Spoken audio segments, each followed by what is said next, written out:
Friends, welcome to our channel feel free to cook. இன்றைக்கி நம்ம சேனலில் இடியாப்ப மாவு, புட்டு பொடி இதெல்லாம் வீட்டிலே எப்படி பண்ணலாங்கிறத பார்க்கலாம்.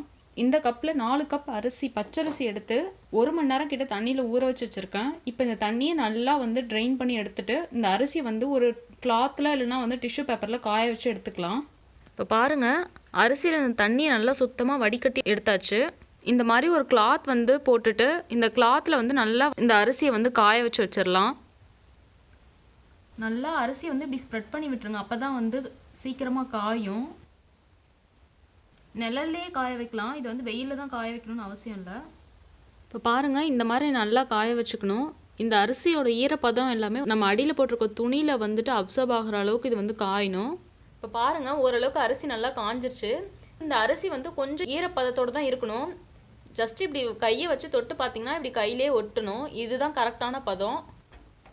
இந்த மாதிரி மிக்ஸி ஜாரில் பேட்ச் பை பேட்சாக அரிசியை போட்டு நல்லா ஃபைன் பவுடராக அரைச்சி எடுத்துக்கலாம். இப்போ பாருங்கள், அரைச்சிட்டு உங்களுக்கு காட்டுறேன். பாருங்கள், இந்த மாதிரி நல்ல ஃபைன் பவுடராக அரைச்சி எடுத்துக்கலாம். இப்போ அரைச்சதை வேறு இதில் கொட்டிட்டு இதே மாதிரி மீதி இருக்கிற எல்லா அரிசியும் அரைச்சி எடுத்துக்கலாம். இப்போ பாருங்கள், அரிசி எல்லாத்தையும் இந்த மாதிரி நல்லா ஃபைன் பவுடராக அரைச்சி ஒரு பாத்திரத்தில் கொட்டி வச்சாச்சு. இதை இப்போ நம்ம வறுத்து சளிச்சு வச்சுக்கணும். இப்போ பாருங்கள், இந்த இடியாப்பம் மாவு வறுக்கிறதுக்கு ஒரு பாத்திரம் வச்சுருக்கேன். வானல் நல்லா சூடாகிருச்சு. இப்போது பேட்ச் பை பேட்சாக அந்த மாவை ஆட் பண்ணி வறுத்து எடுத்துடலாம்.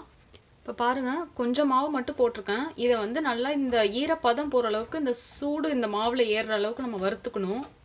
மீடியம் ஃப்ளேம்லேயே வச்சுக்கலாம். ரொம்ப ஹை ஃப்ளேமில் வச்சிங்கன்னா மாவு டக்குன்னு கருகிடும். வெயிலில் கொட்டி காய வைக்க முடியாதவங்க கண்டிப்பாக வறுத்துட்டு வச்சாதான் பூச்சி வராமல் இருக்கும். ப்ளஸ் ரொம்ப நாளைக்கு இது கெட்டு போகாமலும் இருக்கும். அதனால் கண்டிப்பாக வறுத்துட்டு ஸ்டோர் பண்ணி வைங்க. இந்த மாவு பார்த்தீங்கன்னா நீங்கள் இடியாப்பம் செய்கிறதுக்கு, புட்டு செய்கிறதுக்கெலாம் யூஸ் பண்ணிக்கலாம். பாருங்கள், மாவு ஓரளவுக்கு சூடாயிருச்சு. இப்போ இதை வேறு பாத்திரத்தில் கொட்டிட்டு இதிலே எல்லா மாவையும் வறுத்து எடுத்துக்கலாம். இப்போ பாருங்கள், எல்லா மாவையும் போட்டு நல்லா வறுத்தாச்சு. வறுக்கிறதுக்கு முன்னாடி பார்த்தீங்கன்னா உங்களுக்கு மாவு இப்படி உதிரி உதிரியாக வராது. வறுத்ததுக்கப்புறம் பாருங்கள் எப்படி நல்லா உதிரியாக இருக்குன்னு. இப்படி போடுறதுக்கு நல்லா வரும். இந்த மாதிரி அடியில் ஒரு நியூஸ் பேப்பர் போட்டுட்டு இந்த மாதிரி மாவு சலிக்கிற சல்லடை எடுத்துக்கோங்க. அதில் நல்லா சின்ன ஓட்டையாக பார்த்து அந்த சல்லடையை எடுத்துக்கோங்க. இப்போ இதில் கொஞ்சம் கொஞ்சமாக மாவு கொட்டி நல்லா சலிச்சுக்கலாம். பாருங்கள், இந்த மாதிரி நல்லா சலிச்சு எடுத்துக்கலாம். மாவு நல்லா நைஸாக இருந்தால் தான் இடியாப்பம் புழியறதுக்கு ஈஸியாக இருக்கும். அதனால் சலிச்சு வச்சுக்கிறது தான் பெஸ்ட்டு. நீங்கள் நல்லா சலிச்சுட்டு அதுக்கப்புறம் ஏர்டைட் கண்டெய்னரில் போட்டு ஸ்டோர் பண்ணிக்கோங்க. சூடாக இருக்கும்போது அது மாதிரி மாவு சலிக்க முடியாது. ஆறுனதுக்கு அப்புறமா சலிச்சுக்கோங்க. பாருங்கள், நம்ம எல்லா மாவையும் சலிச்சாச்சு. நம்ம சலிச்ச மாவு பார்த்தீங்கன்னா இப்படி நல்லா கோலம் போடுற பதத்துக்கு வரணும். இப்போ இந்த மாவு எடுத்து நம்ம நல்ல ஒரு ஏர்டைட் கண்டெய்னரில் ஸ்டோர் பண்ணி வச்சுக்கலாம். பாருங்கள் ஃப்ரெண்ட்ஸ், நம்மளோட சூப்பரான இடியாப்ப மாவு, புட்டு பொடி தயாராக இருக்குது. இதே மாதிரி நீங்களும் உங்கள் வீட்டில் கண்டிப்பாக செஞ்சு பாருங்கள். செஞ்சு பார்த்துட்டு உங்கள் கமெண்ட்ஸ் எங்களுக்கு சொல்லுங்கள். இந்த ரெசிபி பிடிச்சிருந்தா மறக்காமல் எங்கள் சேனலுக்கு லைக், ஷேர் அண்ட் சப்ஸ்கிரைப் பண்ணுங்கள்.